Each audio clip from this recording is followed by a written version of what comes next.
Hi, good morning. Good morning, everyone here in person. Do you hear me well? Okay, great. And good morning to our virtual participants. My name is Jennifer Kelleher. I am the Programme Lead for Governance, Equity and Rights with the IUCN Secretariat Global Protected and Conserved Areas Programme. We have an interesting event this morning. Thank you all for joining. Recognising, supporting and reporting on OECMs, an event that's being hosted by our WCPA Specialist Group on OECMs, who are all online. And I'll hand over to our co-chairs in a moment. It's just to let you know that those of you in the room, please use our headsets.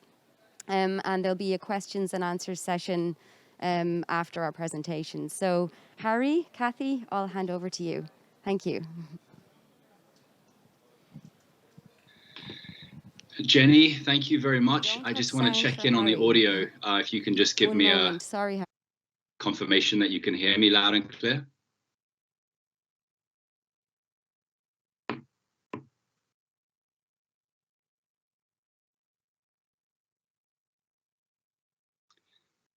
Sorry, I hear you. I'm going to try that again. Yeah, no, I hear Jenny, you now.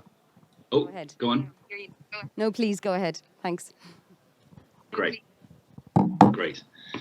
Yes, so good morning to all of you in Marseille, and thank you very, very much to those of you who are joining us online and listening in to a different Congress, and we're all working hard to make this work. So it's great to have you on this session. We have 1 hour essentially to update ourselves of what is happening around the world on OECMs, which is an increasing amount. And then to talk about the opportunities and challenges that we see for ourselves and this work going forwards. Before getting into the full agenda, Kathy sends her interim apologies. She's still in a council meeting and she hopes to be joining a little later on. She wishes good morning to everybody and will be joining just as soon as she can. So with that, the core agenda is going to be a number of short presentations. I'll invite people in the room. I'm going to give a short overview of our work. I'll invite through Jenny people in the room to speak. And we've got some people online as well. Daniel, I'm seeing Stacy and Heather as well, who can update on their work in their regions and on the data. And then, as I say, hopefully we have a bit of time for discussion looking ahead. So basically, over 2019 and 2020, actually this specialist group has been pretty busy getting on with some things. Understandably, this being a new global issue that we're all grappling with. So we, as you know, we published in 2019 our guidelines for recognizing and reporting OECMs. We've published a technical note on OECMs and privately protected areas, and a small group of us as well is working hard now to try and finish up and put online a site level methodology for identifying OECMs. More of that a little bit later. We were also very, very kindly supported by BFN to develop a series of training materials and by other funders as well to support a series of films that have just gone online. Those of you who are in the specialist group will have received updates about all of those. If you're in the room and you're not a member of the specialist group and you'd like to be, you can write to me about that. Jenny can give you my email, and maybe we can also take any emails, Jenny, of people who would like further updates about these materials. We've also developed or further built our partnership with the Secretariat, the CBD Secretariat, and together with the Secretariat, UNIT WCMC, and other colleagues, including increasingly colleagues at the Food and Agriculture Organization, amongst others, we have been running trainings around the world. Of course, this is the era when we can do that without flying. And so just to give you a quick list of some of the countries and regions, this includes Japan, Central and Eastern Europe, Mexico, Central and South America, Southeast Asia, a number of different meetings there, the Caribbean, North Africa and the EU, Western Central Africa, the Mediterranean, Madagascar, France, a recent meeting in the Pacific, and also supporting thinking by the ICCA consortium and colleagues, being a group of indigenous peoples and local communities engaging particularly with, amongst other things, land rights, tenure rights, and conservation as well. So you can see we've really been working, and that's all in 1 year. So we've been working really hard to support awareness raising around OECMs, and also in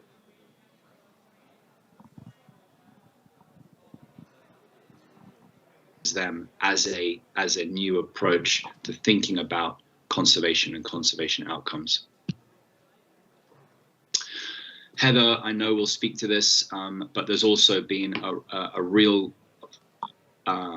there's a growth in the number of countries that are engaging with OECMs and starting to identify and to report OECMs, and I'll give the opportunity to Heather later to speak about the exact numbers there.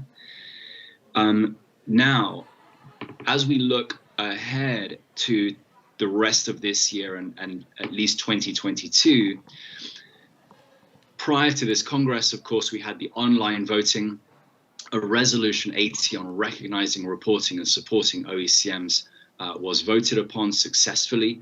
So we'll be working hard to implement resolution 80. As part of that, we will be finalizing the site level methodology for identifying OECMs.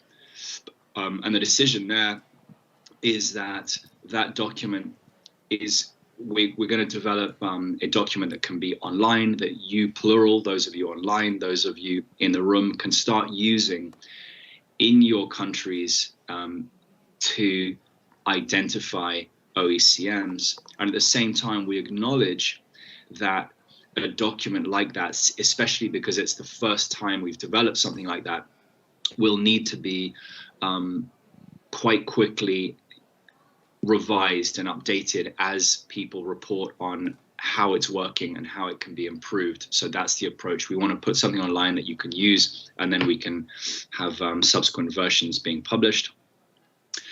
And my last point is that we are really looking forward to, this specialist group playing its role, but in a growing group of partners that are working on these issues. And so, yeah, supporting and engaging with partners at the very local level, at the national level, and the international level, and at the international level, including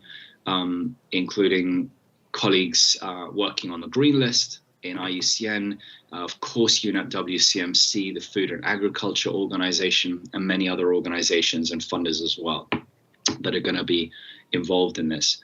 And my last slide is on Target 3, draft Target 3 of the Global Biodiversity Framework, as all of you in this room and on this call will know, is the area-based conservation target.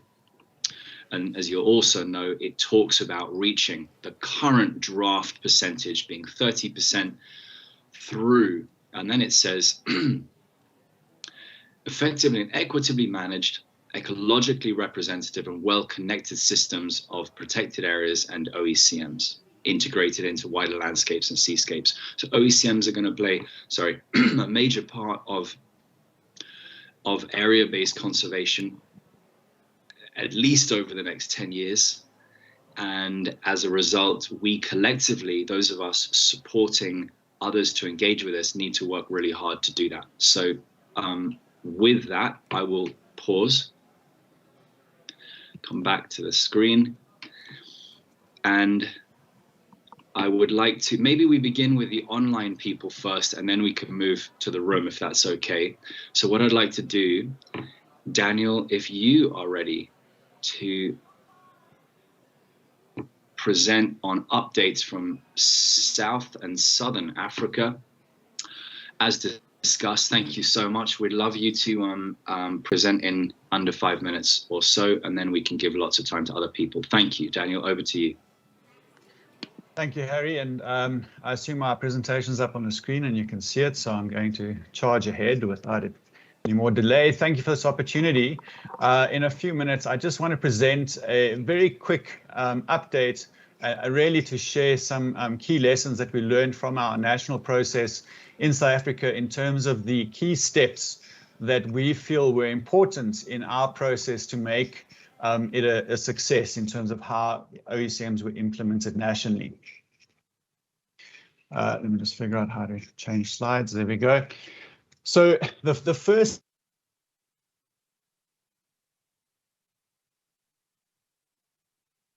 both government and private sector representation. The government departments are those responsible for identifying and reporting protected areas and conservation areas, while the private sector NGOs were those responsible helping government to expand the conservation area network, but also those that brought key technical skills to the table. The second step was around stakeholder engagement, which was really important. We held 3 large workshops. We invited all stakeholders involved in the expansion of conservation areas in the country and protected areas to the table. And we held 3 focal groups with sectors that were interested in aligning their sector best practice with OECMs. The reason these stakeholder workshops were important is because it allowed us to firstly explain what OECMs were, but then to make the stakeholders or the community of practice part of developing a list of the potential OECMs that we find in the South African landscape and aligning OECMs with our national context in terms of policy and practice. The third step was a technical review, and this was to align the OECM definition with existing policy, legislation, and practice. So protected and conserved areas are expanded in South Africa through a process called biodiversity stewardship, which is implemented by both government and the private sector or NGOs. And with the stakeholders, we made sure that we aligned the OECM definition with existing policy, which is primarily the Protected Areas Act, but then various other pieces of policy that supported the identification or declaration of conservation areas. So you can see the different categories under biodiversity stewardship, and we aligned OECMs with categories 2 and 3, but we also used it as an opportunity to expand on those categories under biodiversity stewardship. Then the fourth step was actually holding case study assessments or assessing case.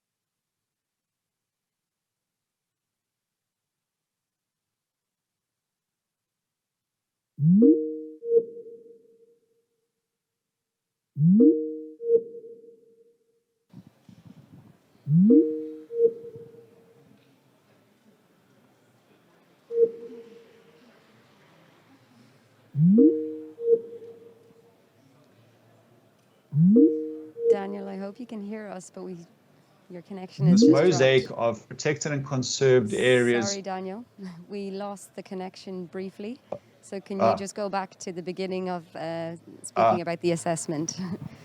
You dropped for about the last 1 minute. The connection dropped.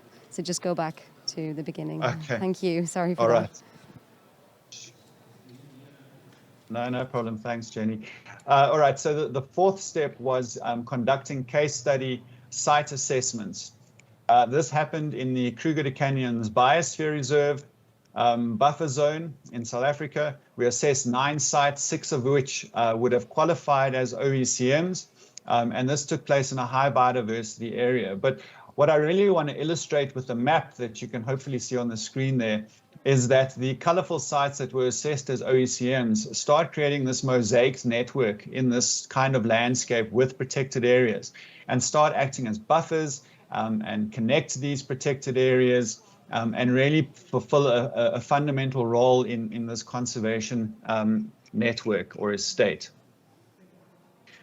Then the last, well, not the last step, but the next step in the South African process is we now want to run a provincial level assessment because it'll be the provinces that are ultimately responsible for assessing OECMs in their provinces and having to resource that exercise along with their NGO partners. And the key questions that are being asked right now is what is this going to cost provinces and is this going to take resources away from, for instance, protected areas? So what we want to do is quantify the financial and human resource requirements to undertake this and identify opportunities to align with existing processes to ensure efficiency. And once we understand and can quantify these costs, we can start raising the necessary resources to support OECM assessments at a provincial level. So just to summarize, the objectives of the project was to integrate OECMs and institutionalize them within the existing frameworks and community of practice, and to look for opportunities to enhance existing efforts. And we undertook this through 4 key steps, which was building partnerships, engaging stakeholders, aligning OECMs with national policy and legislation and practice, and assessing key case studies and sharing those lessons with the community of practice.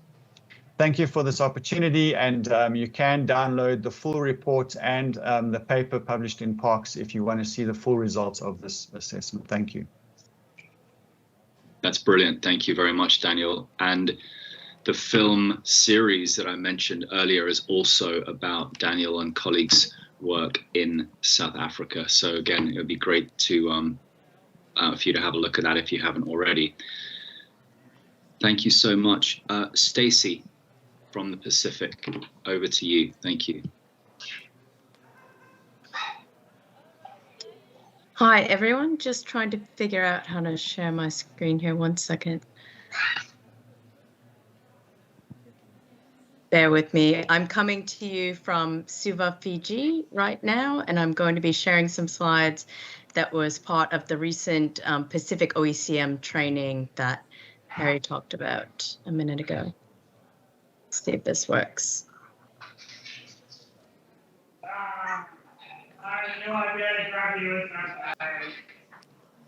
I see it loading on mine, so just bear with me for 1 second.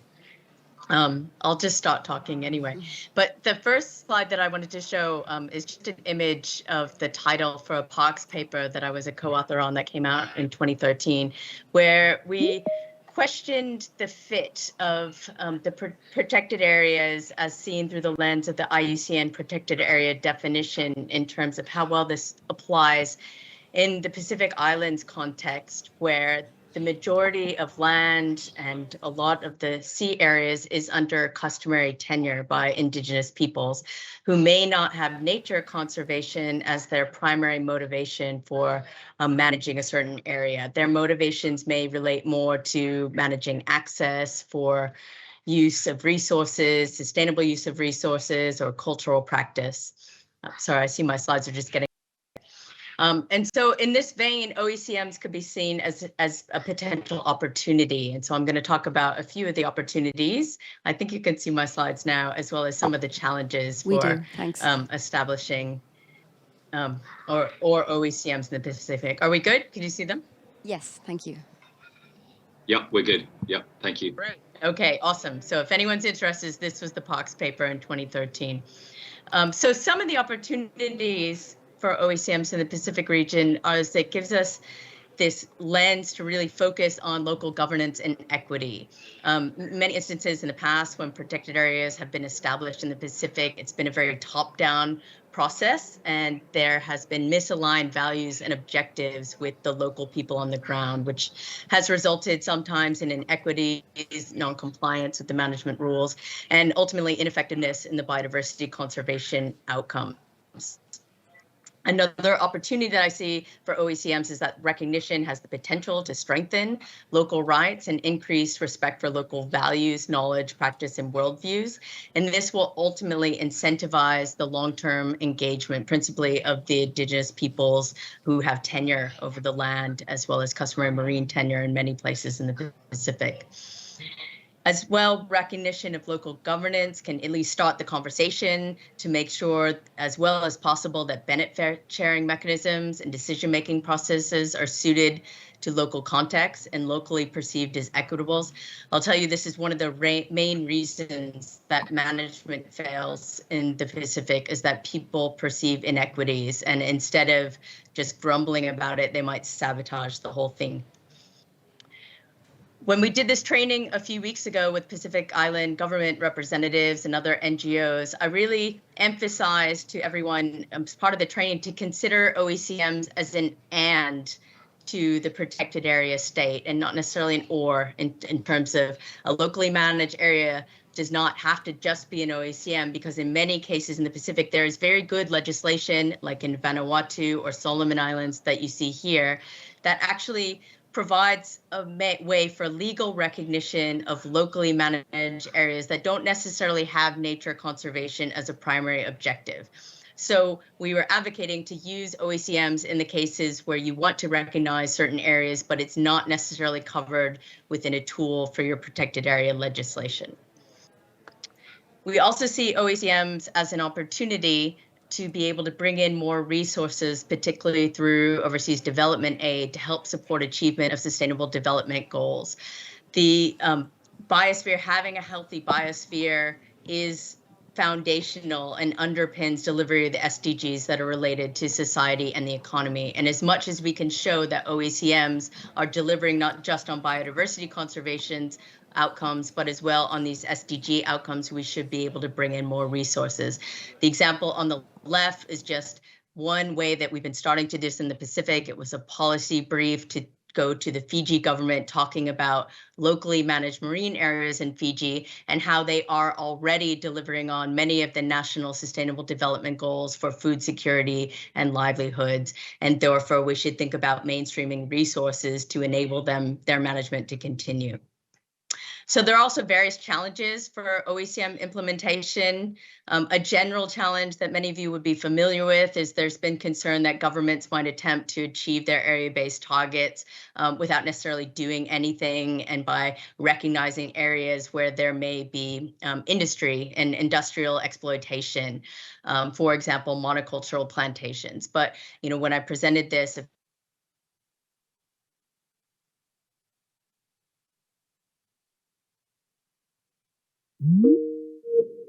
in particular, 75% of it is leased out to an FSC certified timber company.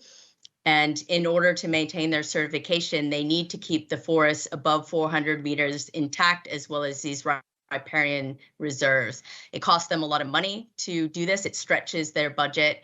And so recognition of this area as an OECM could provide the potential for resourcing to help them get their annual certification. And ultimately, it's through their action that these forests are still there on that island.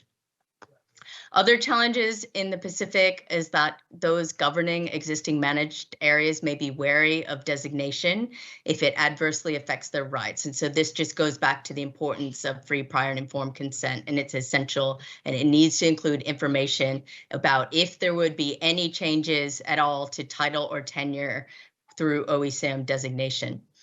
And in many cases in the Pacific, local governance authorities may be wary about publication of sensitive tenure boundaries. Now, this is a legitimate concern. In some countries in the Pacific, the signing of rights have a lot to do with, and I'm sorry, my son has just interrupted. Oh, sorry, Coops, 1 second. Have a lot to do with whether people are able to demonstrate that they have knowledge of those tenure boundaries and the sacred places and the cultural areas within their tenure areas. And so we need to think very carefully about how to protect this sensitive knowledge and intellectual property. Another challenge, I heard Daniel mention about the costs. There is the concern about who will bear the costs for monitoring of effectiveness and equity, and will this come as a trade-off with the resources that are available for management implementation for these areas as well as for protected areas, as well as a question about who determines what it does mean to be effective or equitable. And this is a legitimate concern in the region where I'm coming from, because a lot of the guidance that's being produced about this is mainly coming from Western perspectives, and perspectives and worldviews around effectiveness and equity can be very different in Pacific Island cultures.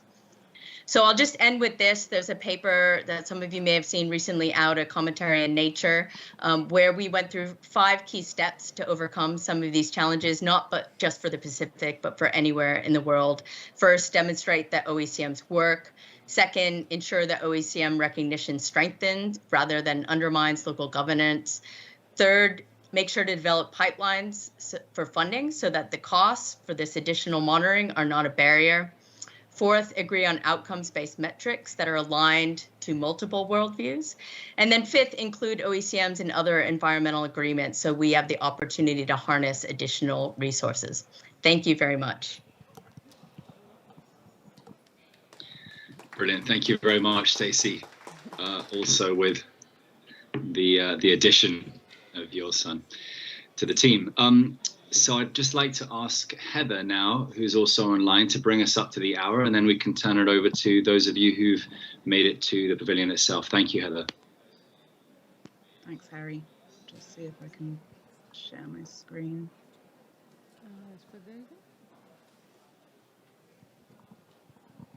Okay, hopefully everyone can see that. As Harry said, I'm Heather Bingham. I work at the UN Environment Programme World Conservation Monitoring Centre, or UNEP WCMC. We manage the Protected Planet Initiative in collaboration with IUCN and UNEP. The Protected Planet Initiative encompasses the World Database on Protected Areas, which many of you will be familiar with. And in 2018, parties to the CBD asked us to expand on the Protected Planet Initiative by providing data on OECMs. So in response to that request, in 2019, we established the World Database on Other Effective Area-Based Conservation Measures. So on this map, you can see both protected areas and OECMs. The green and blue sites are the protected areas, and then the OECMs are shown in orange. At the moment, we have OECMs in the database from 5 countries, and there are a few more countries that have provided data or are about to provide data, and those updates are on the way. At the moment, there are 343 sites reported across those 5 countries. And it's been and continues to be a kind of gradual process as governments and other stakeholders familiarise themselves with the concept of OECMs and work to identify them and work to report data on those areas with the consent of the governance authorities of the OECMs. So just briefly on why it's so important to maintain these global records on OECMs. As we've heard, OECMs are likely to be widespread, but they can't be factored into decision-making adequately until they have been identified and mapped. We also won't be able to accurately track the draft Target 3 until we have comprehensive or close to comprehensive information on OECMs. The World Database on Protected Areas is becoming very comprehensive. So we can track the protected areas aspect of the target quite well at this point, but until we also have the OECM data, we're kind of missing half of the picture. And finally, until we have data, it makes it very hard to set global and regional priorities and plan for the future of conservation, and also plan for other land and sea uses. So we really need to know what's already conserved before we can accurately plan for the future. So it's obviously essential that we do this global mapping of OECMs, but there are also going to be a number of challenges associated with it, which on the flip side can also be seen in many cases as opportunities. The first of these is that identifying and mapping OECMs globally is going to be a huge task. I don't think we should underestimate the extreme scale of this challenge. We've heard how diverse and extensive OECMs are going to be, so identifying and assessing them and mapping them in every country in the world is going to be a huge undertaking. And many governments and other stakeholders are going to need support to do that. The second challenge, I think, is as a community working on OECMs, over time, we're going to need to consider how often OECMs need to be reassessed against the OECM criteria and definition.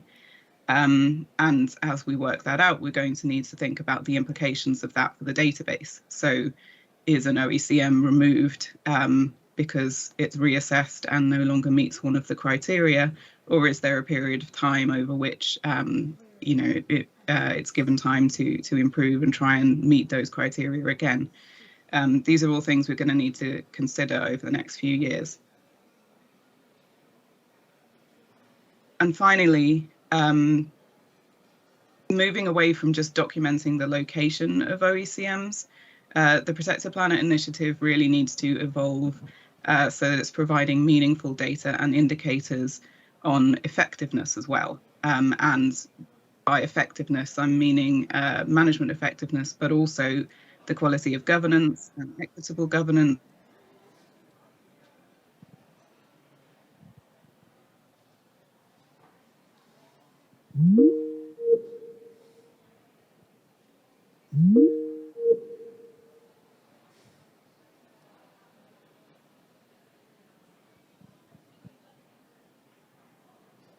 Thank you, and I will hand back to Harry.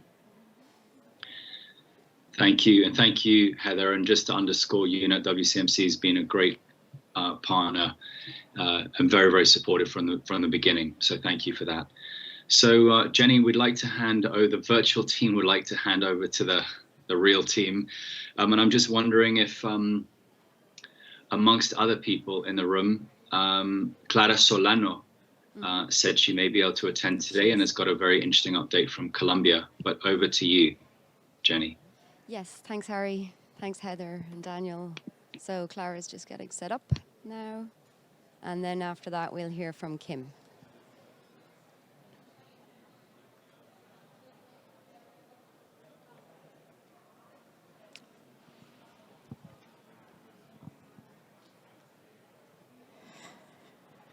Okay, thank you, Jennifer and Harry. Good morning, I'm Clara Solano, Director of Fundación Natura in Colombia. I will present the process of OECMs in Colombia. 2 years ago, a group of 4 environmental organizations joined efforts to promote and enhance the OECM conservation strategies.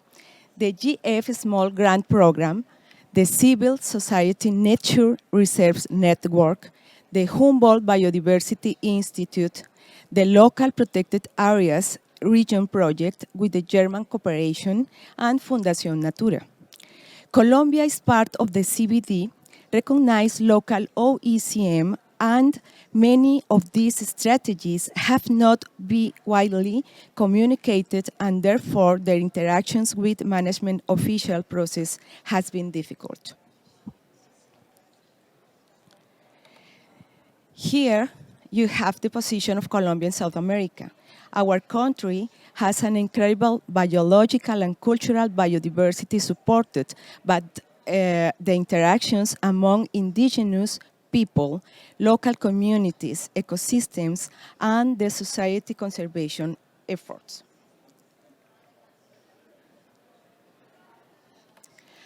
I will summarize the steps to identify, apply criteria, and design the route to prioritize and the registers to OECM cases in the WCMC platform. First, we select 28 potential OECM in the Caribbean, Andean, Pacific, and the Amazonian region. 8 of them were chosen to receive support in management plans, governance capacity building, and funding opportunities. Once those 8 were enhanced in those aspects, the administrative route was defined for the recognition of the OECMs by the Ministry of Environment. This was the main achievement of the process, as the ministry is really committed with the process. The last step was the learning of the platform functioning and the inclusion of data for the 2 Colombian cases. We are now waiting for the great news to have our 2 first OECM Colombian report.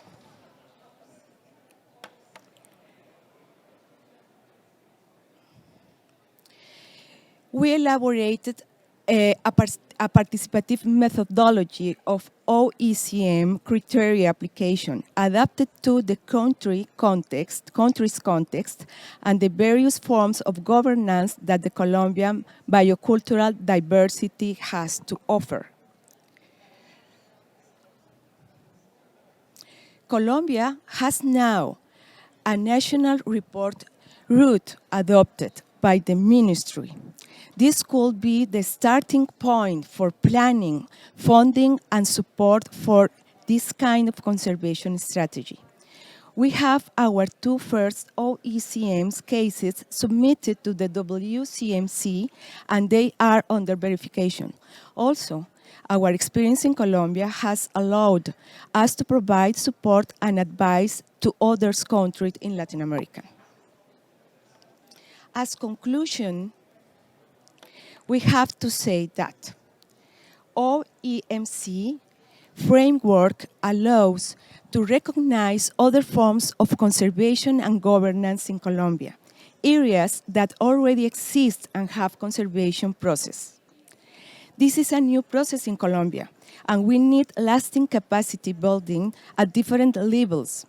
It is needed to develop monitoring methodologies to verify the positive results of biodiversity conservation and human well-being.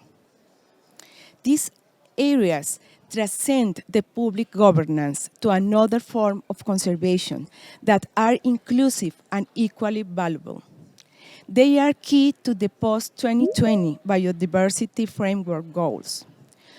Through OECM, we can include in conservation strategies the complexity of the diverse region of South America, culturally, and even conflicted issues could be solved with the OECM. And finally, we think that OECM are alternative to the complex process of legal creation protected areas. They don't replace protected areas, but they enhance connectivity at the landscape level, they lower pressures in the borders of protected areas, and they should see as a major opportunity of our natural heritage.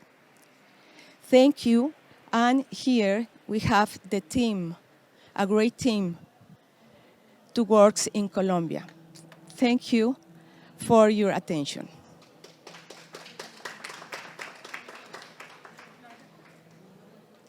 Okay, a little thing. We have two little publications about our process in Colombia. Here. Thank you very much. So our next speaker is Kim Friedman. So I'll pass over to him. Welcome. Thank you, Clara.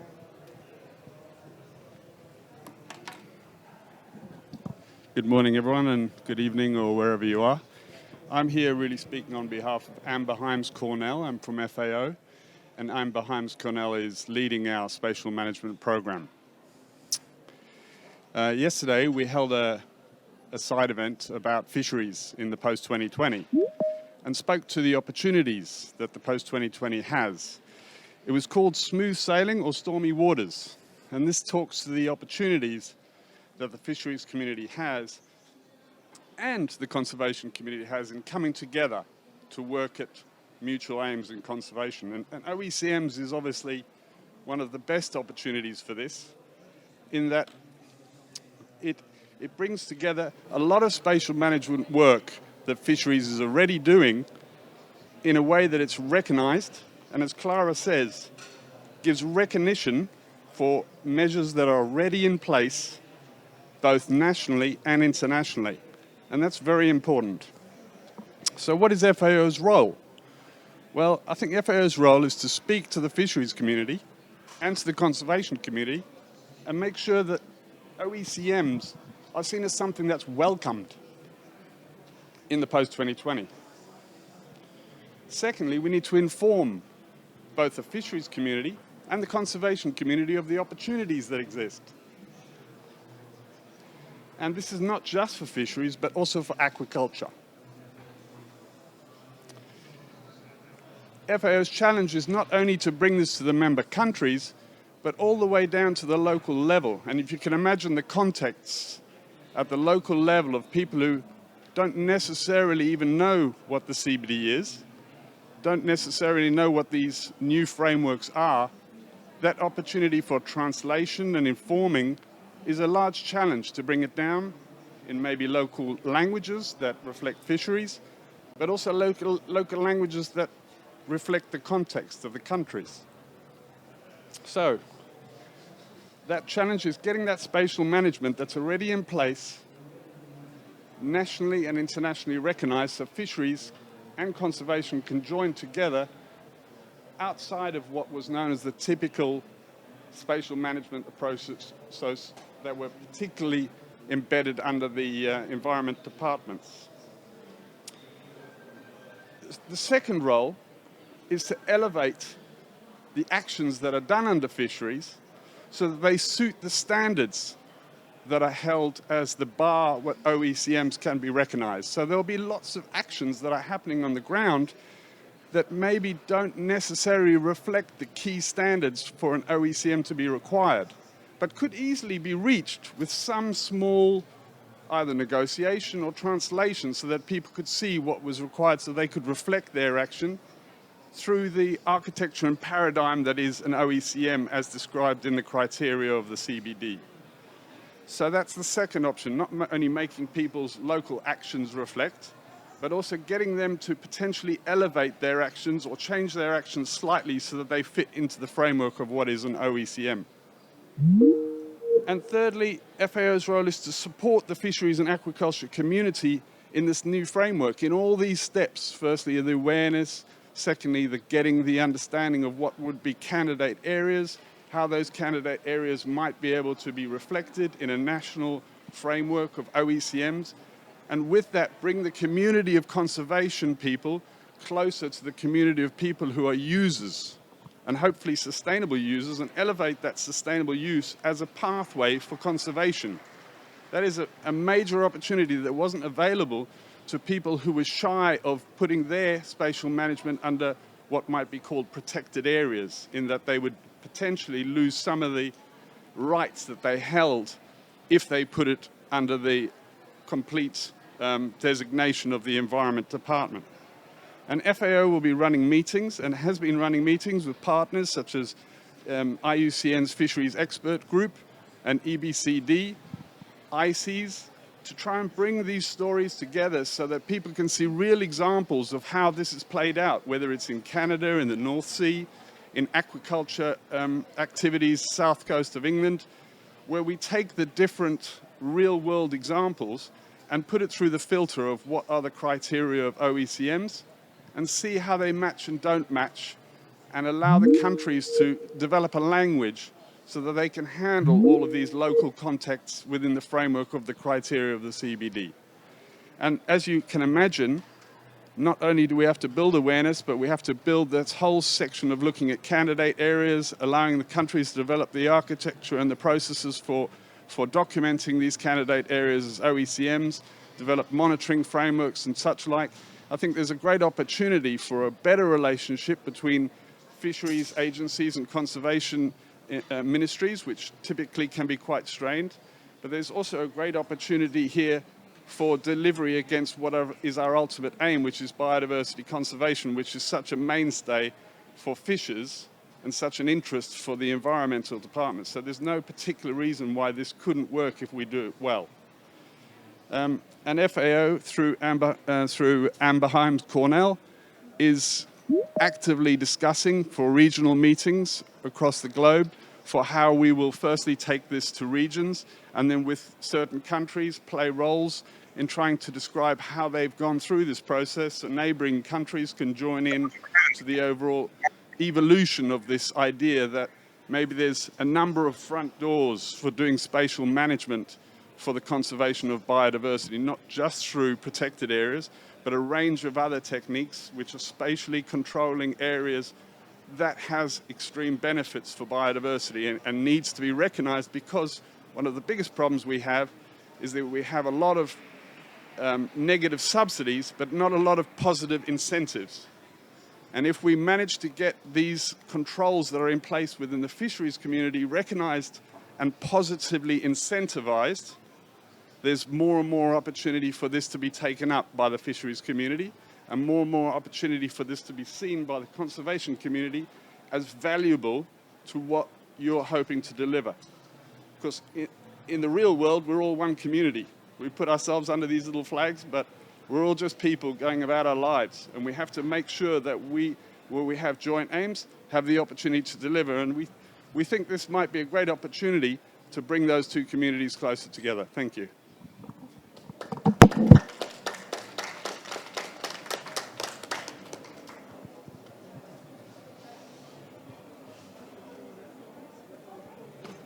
Thank you very much. So Harry, over to you. We have some time for questions. And we have a full room here, and I have a microphone. So if there are questions from here in the room, we can take some. But over to you, Harry. No, that's great. I heard the word opportunity a few times then. So that's what we're looking for, whilst, of course, making sure that we understand what the challenges are and address them as well. So yeah, Jenny, it's more, I'd say, over to you actually in the room for friends of you who have joined. Thank you so much for coming across this early morning to the pavilion. Is there anybody in the room who would like to either add their thoughts, your thoughts in the last 10 minutes or so of our session of work you're doing, or to speak to some of the issues that have arisen? Thank you. Thanks, Harry. We do. So. Hi, Charlotte Obel from Earthworm Foundation and the Forest Conservation Fund. So I can't tell you how important the World Database on Protected Areas is for the private sector to monitor deforestation in their supply chains, which is what Earthworm Foundation does. They use these maps to understand who manages the forest that's at risk of deforestation. So I just want to understand better I understand that when these community areas declare themselves to the government, they need to make sure they're not losing any of their management rights. But can you just talk more about the risks of at least getting their maps up there in that database? Because when we're explaining to communities, why we think it's a good thing to have their areas mapped in here, obviously we need to get their FPIC to send the shapefiles through. So on the informed part, what should we be telling them about what the risks are of getting their areas into the database outside of going through the government if they just want to go directly to the Cambridge database? Thanks. So will be Heather, if you want to ready yourself. Thanks. WCCA has got some good experience of this. Thanks, Heather. Yeah, it's a great question. So there is an option for Indigenous peoples and communities to report directly to the database, and in some countries that can involve a kind of peer review process where other Indigenous peoples and communities review the data before it enters the database. So there is that opportunity, but as you've noted, while there are potential benefits for communities registering a boundary, there's also sometimes things that they need to consider that might be potential downsides. So for a long time, we've been managing the ICCA registry, so we have a lot of experience of this. In some cases, communities might not want the location of the area they manage to be public. For example, if they're working with particularly valuable or culturally important resources that actually might be put at further risk by the location of those resources being known. And in other cases, there might be boundary disputes, for example, that could be worsened by attempting to put the area on a map. So I think it's just about being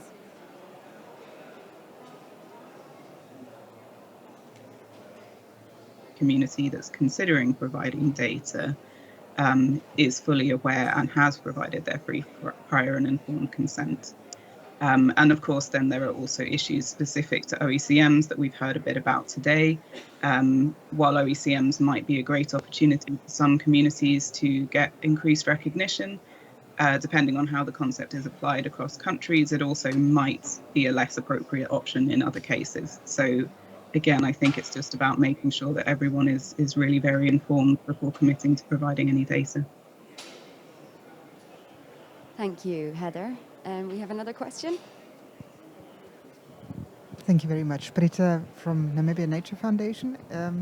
I would like to find out, we don't have an IUCN process in the country or a supported process in the country to look into registering those OECMs. So actually, my question is, how can we start that process? Because, Namibia has been known for having a lot of community conservation areas, and we have now recently also added, Mr. Friedman, fisheries, but inland fisheries. So my next question would be also to you, to what extent are you supporting also inland fisheries protected areas that are managed by communities? So we would love to be part of this process if you tell us how. Thank you.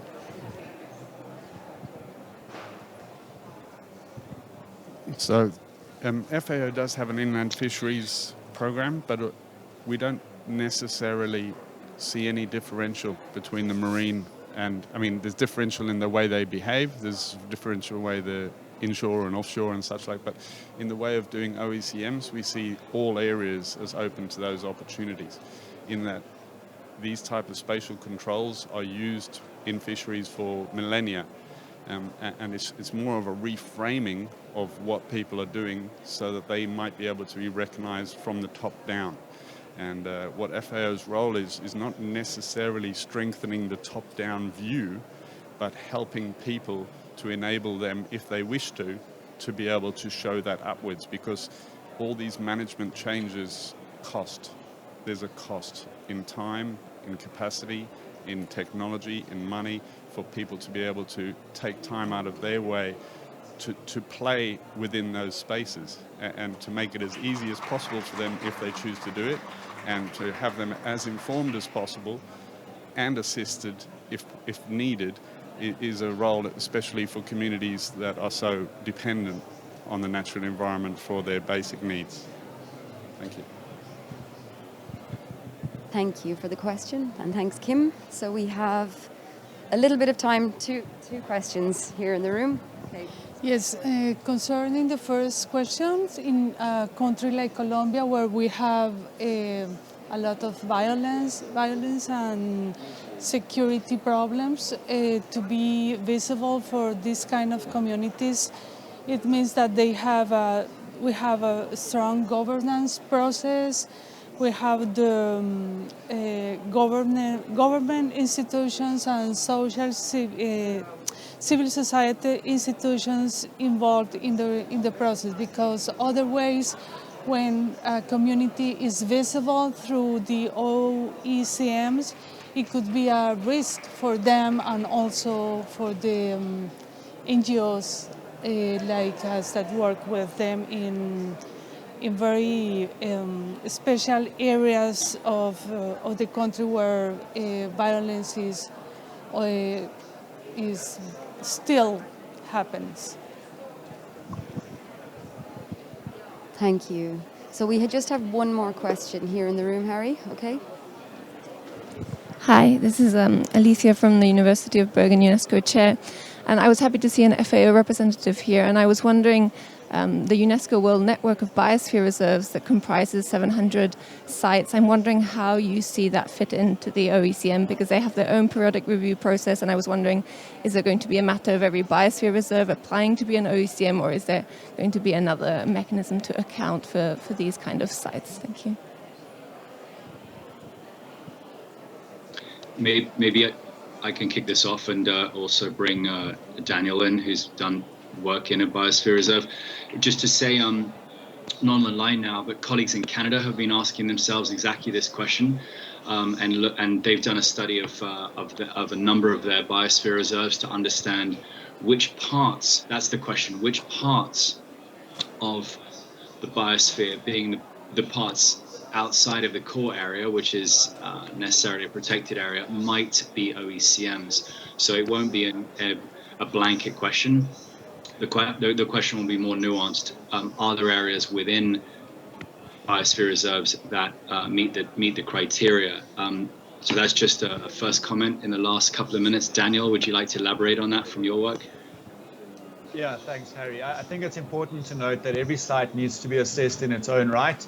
And so a biosphere reserve, buffer zone, and even the transition zone is made up of multiple landowners. So in the South African process, we identified biosphere reserve buffer zones as areas where we would find sort of low-hanging fruit, or areas that we should prioritize for assessment, but understanding that each site within that buffer zone needs to be assessed in its own right is a really important point. For just in the, I know these these meetings are useful, but they can also be a bit truncated, these kind of very short Q&A 1-2s. So those of you who asked questions, please, if you'd like to give your business cards or contact details to Jenny, that would be super useful. If anybody would like to just receive more information generally about OECMs, please do the same thing, and I will, send you all the kind of links that you would possibly need. And if you'd like to join the specialist group going forwards, we reconstitute the specialist groups after every Congress, so we'll be starting from scratch. So if you'd like to join the specialist group, you're in the room, you'd like to be involved in this work, please do the same thing. Give your contacts to Jenny and we'll go from there. I understand we sort of get cut off at the very end of the session, so I'd rather say goodbyes now before that just occurring, the line dropping. So I'd like to thank all the presenters. Thank you so much. Those of you who have come across, those of you who are attending in Marseille, and those of you I understand who are also watching the live stream of this. Please, as I say, either look us up and be in touch or give your details to Jenny and we'll go from there. There's a huge amount of work to be done over the next 10 years on OECMs. This is the very beginning. So I look forward, and we all look forward to working with you on this. Thank you. Thank you, Harry. And thank you to all the panelists and Jenny, speakers. thank you. And thank you to you all for coming today as well. And sorry for the technical hitch at the beginning. We'll share Harry's slides. So thanks again. So could you please just take your headsets and leave them on your chair as you leave, and we'll disinfect them. Thanks a lot.